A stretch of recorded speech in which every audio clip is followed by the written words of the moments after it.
Princess Catherine stood at the tall windows of Westmore Palace, watching the morning mist roll across the royal gardens. For 3 years, she had kept her silence about the growing tensions within the Avaloria royal family. But today, everything would change. The 28-year-old princess had always been known for her grace and diplomatic nature. She rarely spoke against anyone, especially family members. However, recent events had pushed her to a breaking point that even her closest advisors hadn't seen coming. It all began when her father, King William, married Queen Cordelia 5 years ago. At first, Catherine had welcomed her stepmother with open arms. Cordelia seemed charming and genuinely interested in supporting the royal family's charitable work. The people of Avaloria had also embraced their new queen, impressed by her intelligence and her background as a successful businesswoman. But behind closed doors, the relationship between Catherine and Cordelia had become increasingly strained. The problems started small: disagreements about royal protocols, different opinions about charity events, and subtle comments that seemed innocent but carried deeper meaning. Catherine's breaking point came during the annual Children's Hospital Gala 3 weeks ago. She had been working on this event for 8 months, coordinating with dozens of charity organizations and planning every detail. The gala was her passion project, something that meant everything to her because she had spent time as a patient in that same hospital when she was 7 years old. On the night of the gala, Queen Cordelia made an unexpected announcement. Without consulting Catherine, she declared that the royal family would be redirecting the hospital's funding to a new education initiative that Cordelia had designed. The announcement shocked everyone in attendance, including Catherine, who learned about it at the same time as the guests. Catherine felt humiliated and betrayed. Months of her hard work seemed dismissed in a single moment. Worse, the children and families who depended on that hospital funding would suffer because of this sudden change. When Catherine tried to discuss the matter privately with Cordelia later that evening, the Queen brushed off her concerns. "You're still young, Catherine," Cordelia had said with a cold smile. "You'll learn that sometimes leaders must make difficult decisions without consulting everyone. The education project will benefit the kingdom more than maintaining old hospital programs." That conversation haunted Catherine for weeks. She realized that Cordelia saw her not as a capable adult and fellow royal, but as a naive child whose opinions didn't matter. More troubling was the pattern she began to notice. Cordelia had been systematically undermining her involvement in royal duties. Catherine discovered that several of her upcoming engagements had been quietly canceled or transferred to other royal family members. Her private secretary revealed that these changes came directly from Queen Cordelia's office, often with the explanation that Catherine was too busy or not quite ready for such responsibilities. The final straw came when Catherine learned that Cordelia had been spreading rumors about her capability to handle royal duties. During a private dinner with foreign ambassadors, Cordelia had supposedly expressed concerns about Catherine's emotional stability and suggested that she might not be suitable for future leadership roles. Catherine felt angry and betrayed, but she also felt something else, a fierce determination to defend herself and protect the causes she cared about. She had always avoided confrontation, preferring to work quietly behind the scenes. But silence was no longer an option. She spent days writing and rewriting her statement, consulting with trusted advisors and friends outside the palace. Her best friend, Lady Margaret, had encouraged her to speak out. "Catherine, you've given Cordelia every chance to treat you fairly. Your silence isn't protecting the family anymore, it's enabling her behavior." The princess's personal secretary, James, had initially worried about the political implications of such a public statement. "Your Highness, once you make this announcement, there's no taking it back. The media will dissect every word, and the palace will be under intense scrutiny." Catherine understood the risks, but she also understood the cost of continued silence. James, if I don't speak up now, what message does that send to young women across Avaloria? That they should accept being undermined and dismissed? That their voices don't matter? She had also thought about her late mother, Queen Isabella, who had always taught her to stand up for what was right, even when it was difficult. Isabella had been beloved by the people for her honesty and courage. Catherine felt that speaking out was what her mother would have wanted her to do. The statement Catherine prepared was carefully worded but direct. She didn't attack Cordelia personally, but she made it clear that certain actions had been unacceptable. She explained the situation with the hospital funding, the canceled engagements, and the rumors about her capabilities. Most importantly, she announced her intention to restore the hospital funding using her own inheritance money and to continue her royal duties independently of Cordelia's influence. On the morning she planned to make her announcement, Catherine woke up feeling nervous but determined. She put on her mother's sapphire necklace for strength and chose a simple but elegant blue dress that would look professional on camera. The palace communications team had arranged for a live broadcast from the blue drawing room. Catherine would read her statement directly to the cameras, ensuring that her words couldn't be edited or misinterpreted by news organizations. As she walked toward the drawing room, Catherine passed portraits of her ancestors, kings and queens who had faced their own difficult moments in history. She drew strength from their examples and reminded herself that she was fighting for principles, not personal revenge. King William had been informed about her plan the night before. He looked tired and worried when she told him, but he didn't try to stop her. "Catherine, I trust your judgment. You're a strong woman like your mother was.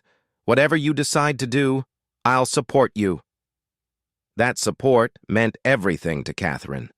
She knew that her announcement would create a diplomatic crisis within the family, but she also knew that staying silent would slowly destroy her credibility and her ability to serve the people of Avaloria effectively. Standing before the cameras now, Catherine took a deep breath and began to speak. Her voice was steady and clear as she addressed the nation that had watched her grow up and supported her throughout her life. She knew that the next few minutes would change everything, but she was ready to face whatever consequences came next. Within minutes of Princess Catherine's broadcast ending, the phones at every major news organization in Avaloria began ringing nonstop. Social media platforms crashed temporarily under the weight of millions of people trying to share their reactions simultaneously. The kingdom had not seen such a dramatic royal announcement in decades. Television news anchors scrambled to analyze every word of Catherine's statement. Sarah Mitchell, the senior royal correspondent for Avaloria National Broadcasting, spoke breathlessly into her microphone from outside Westmore Palace. "In 30 years of covering the royal family, I have never witnessed such a direct and public confrontation between royal family members. Princess Catherine has essentially declared war on Queen Cordelia." The public reaction was swift and sharply divided. Social media hashtags like Stand with Catherine and Support the Queen began trending within the first hour. Younger people, especially women, rallied strongly behind Catherine's decision to speak out. University student Emma Clark posted a video that was shared thousands of times. "Princess Catherine showed us that even royalty doesn't have to accept being bullied or silenced. She's become a role model for standing up to toxic behavior." However, older citizens and traditional monarchy supporters expressed shock and disappointment. Lord Henry Blackwood, a longtime supporter of the royal family, appeared on television that evening looking deeply disturbed. "This public display of family disagreement damages the dignity and stability of our monarchy. Royal disputes should be handled privately, not broadcast for the entire world to see." The reaction from different political parties revealed deeper tensions within Avaloria's government. Prime Minister David Reynolds called an emergency cabinet meeting to discuss the implications of the royal conflict. Opposition leader Maria Santos saw an opportunity to criticize the government's close relationship with the monarchy. This crisis shows why our country needs to reduce its dependence on an outdated royal system, she announced at a hastily arranged press conference. International news organizations picked up the story within hours. The headline from the London Telegraph read, "Avaloria royal family in crisis as princess declares war on stepmother queen."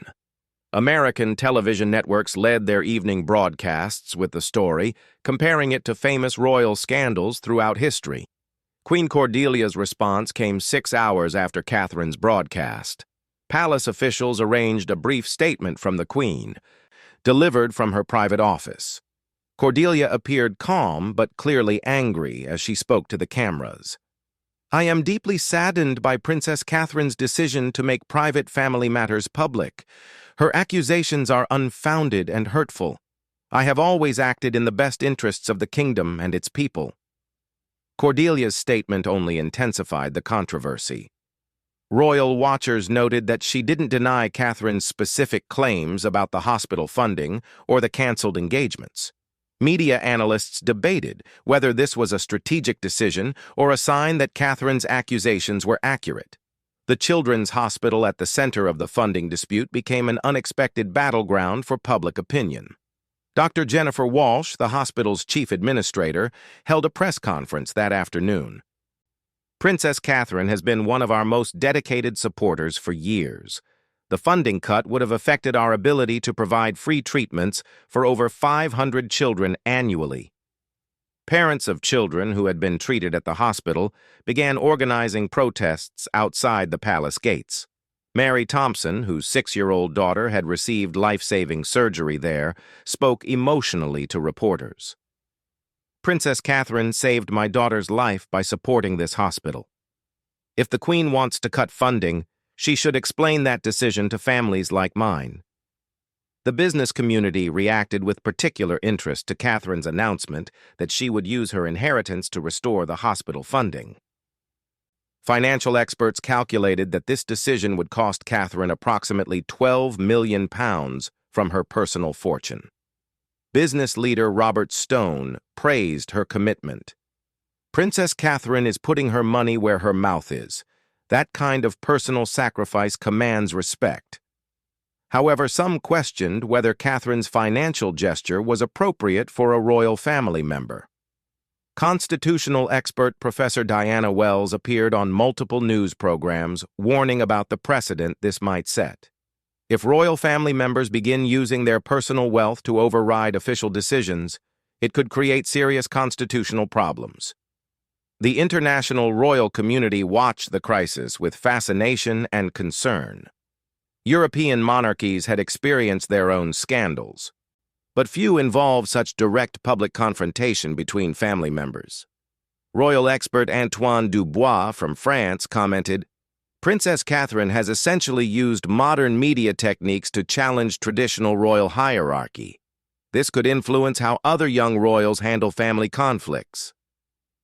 By evening, public opinion polls showed that 68% of Avalorians supported Catherine's decision to speak out, while 22% believed she was wrong to make family matters public. The remaining 10% were undecided. Younger respondents supported Catherine overwhelmingly, while older citizens were more divided. The most surprising reaction came from unexpected quarters. Several prominent businesswomen and female politicians praised Catherine's courage. Helena Martinez, the country's first female Supreme Court justice, made a rare public statement. "Princess Catherine demonstrated the kind of leadership we need more of, the courage to speak truth even when it's uncomfortable." Religious leaders found themselves divided as well. Archbishop Thomas Green called for prayers and reconciliation within the royal family. However, Reverend Susan Adams, known for her progressive views, supported Catherine's stance. Sometimes speaking out against injustice is the most moral thing to do, even within families. The controversy even reached Avaloria's schools. High school teacher Mark Davis reported that his students spent their entire civics class discussing the royal conflict. They're fascinated by the idea that even princesses sometimes have to stand up to bullies. It's become a teachable moment about courage and speaking truth to power. Economic markets showed initial uncertainty, with royal tourism stocks dropping slightly in early trading. However, analysts predicted that the drama might actually increase interest in Avaloria, similar to how British royal scandals often boosted tourism to the United Kingdom. Queen Cordelia's supporters rallied around her as the day progressed. Several prominent socialites and business leaders issued statements defending her leadership and questioning Catherine's motives. Lady Victoria Sterling, a close friend of Cordelia, suggested that Catherine might be motivated by jealousy. Some people have difficulty accepting when someone else becomes the center of attention. These comments only fueled more debate. Catherine's supporters accused Cordelia's allies of victim-blaming and missing the point of Catherine's concerns. The Twitter hashtag #victim-blaming began trending as people shared their own stories of being dismissed or undermined by authority figures. As midnight approached, the palace issued a brief statement from King William. "The royal family is addressing this matter privately. We ask for the public's patience and understanding during this difficult time." However, palace insiders leaked information suggesting that the king was struggling to mediate between his daughter and his wife. Television networks prepared for extended coverage over the following days. News programs cleared their schedules to accommodate royal experts, constitutional scholars, and public reaction segments. The story had become the biggest news event in Avaloria in years. In the final hours of that tumultuous day, both Catherine and Cordelia remained in their respective quarters at Westmore Palace.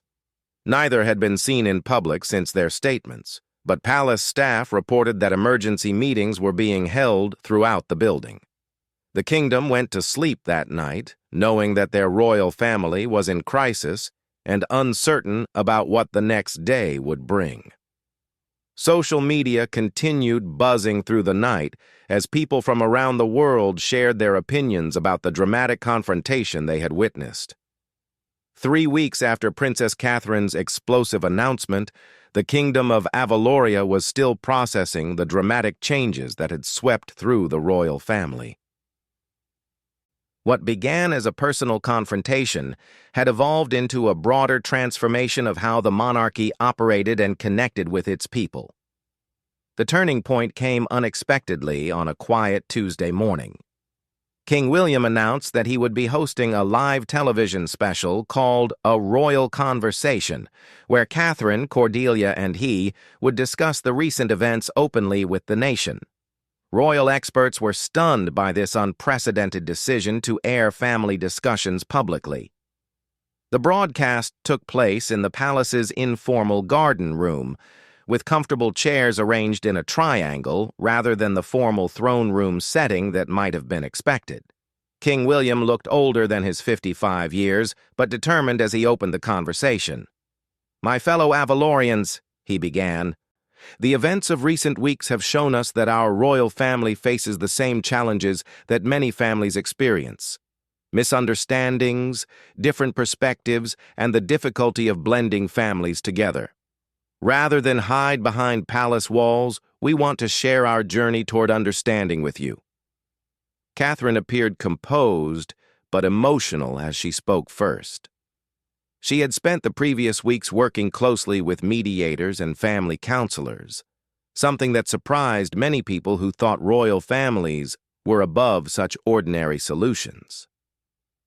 "I want to clarify that my announcement was never intended to hurt Queen Cordelia personally. I was defending principles and projects that matter deeply to me. But I understand now that my approach could have been more constructive." The most dramatic moment came when Catherine and Cordelia faced each other directly on camera. Cordelia, who had initially appeared defensive and angry in her first response, now seemed genuinely reflective. "Catherine, I owe you an apology. I realize now that I was treating you like a competitor rather than a family member. Coming into this family as an adult, I felt I needed to establish my authority quickly, but I did so by undermining yours instead of supporting you." What surprised viewers most was Cordelia's honesty about her own insecurities. I was afraid that people would compare me unfavorably to Catherine's beloved mother, Queen Isabella. Instead of trying to build my own positive legacy, I tried to diminish Catherine's role to make myself seem more important. That was wrong, and I deeply regret it. Catherine's response showed the grace that had made her popular with the public. Cordelia, I understand how difficult it must have been to join our family under such scrutiny. I should have been more supportive of you as well, instead of withdrawing when I felt challenged. The conversation continued for nearly an hour, covering specific incidents and broader issues about power, respect, and family dynamics. King William served as both mediator and participant, acknowledging his own role in failing to address the growing tensions earlier. As a father and as a king, I should have recognized what was happening and intervened before it reached this point, he admitted. I was hoping that time would solve the problems naturally, but sometimes leadership requires direct action rather than patient waiting. The immediate results of this conversation were concrete and measurable. Cordelia announced that the hospital funding would be fully restored, with additional money coming from a new joint charitable foundation that she and Catherine would establish together. More significantly, they outlined a new system for dividing royal responsibilities that gave Catherine expanded authority over health and education initiatives, while allowing Cordelia to focus on economic development and international relations. Public reaction to this resolution was overwhelmingly positive. The hashtag #HowRoyalReconciliation trended globally as people shared messages of support for both women. Many viewers appreciated the honesty and vulnerability that all three royal family members had shown during the broadcast. Dr. Patricia Morgan, a family therapist who had worked with the royal family during their mediation process, appeared on several news programs to discuss the broader implications. What the royal family demonstrated is that public accountability can actually strengthen relationships rather than destroy them. By addressing their conflicts honestly, they've created a foundation for healthier family dynamics going forward. The long-term changes extended far beyond the immediate family situation. Catherine's original confrontation had sparked conversations throughout Avaloria about workplace bullying, family dynamics, and the importance of speaking up against unfair treatment. Schools reported increased discussions about these topics, and several organizations developed new programs to help people address similar situations in their own lives. The Children's Hospital became a symbol of positive change. With the restored funding plus additional donations inspired by the royal drama, the hospital expanded its services and opened a new research wing dedicated to pediatric innovations. Dr. Jennifer Walsh announced that they would name the new wing after both Catherine and Cordelia, recognizing their joint commitment to the facility. 6 months after the original confrontation, the relationship between Catherine and Cordelia had genuinely transformed. They were photographed together frequently, working collaboratively on joint projects and appearing comfortable in each other's company. Their new charitable foundation became one of the kingdom's most successful non-profit organizations. Catherine's role within the royal family had also evolved significantly. She was given expanded responsibilities and began serving as an official representative on international visits. Her confidence and public speaking skills improved dramatically, and many observers noted that the controversy had actually strengthened her leadership abilities. Cordelia experienced her own positive transformation. Rather than being seen as an outsider trying to establish dominance, she became respected for her business expertise and her ability to admit mistakes and learn from them. Her approval ratings, which had plummeted immediately after Catherine's announcement, recovered and eventually exceeded their previous levels. King William also emerged changed by the experience. He became more actively involved in preventing family conflicts and more transparent about royal family decision-making. The monarchy's approval ratings actually increased during this period, as many people appreciated the family's willingness to address problems openly rather than hiding behind traditional royal secrecy. The international impact was equally significant. Other royal families around the world studied how Avaloria had handled the crisis. Several young royal family members in other countries cited Catherine as an inspiration for addressing their own family or institutional conflicts more directly.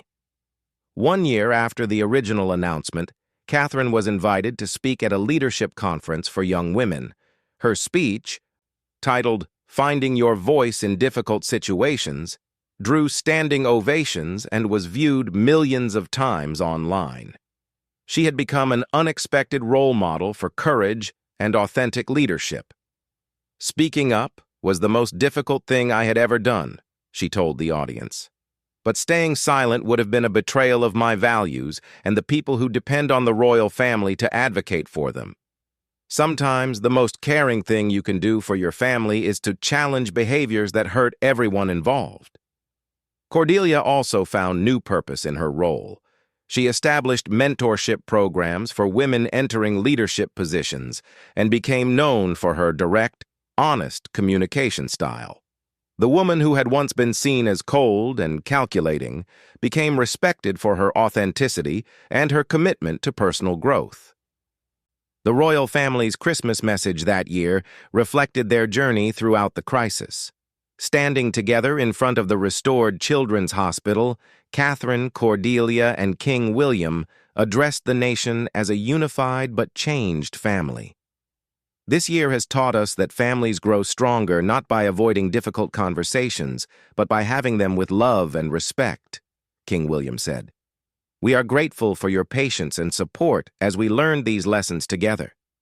Catherine concluded their message with words that captured the spirit of transformation that had defined their year. "We have learned that true loyalty to family sometimes means challenging each other to be better.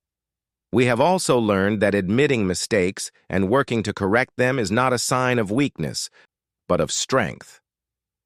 As the cameras faded on that Christmas message, the Kingdom of Avaloria reflected on a year that had begun with crisis, but ended with renewal. The royal family had not only survived their most public confrontation in decades, they had used it as an opportunity to model healthy conflict resolution and authentic leadership for their entire kingdom. The story of Princess Catherine's announcement and its aftermath became a case study taught in business schools, family therapy programs, and leadership courses around the world. It demonstrated that even in the most traditional institutions, courage, honesty, and the willingness to change could create positive transformation that benefited everyone involved.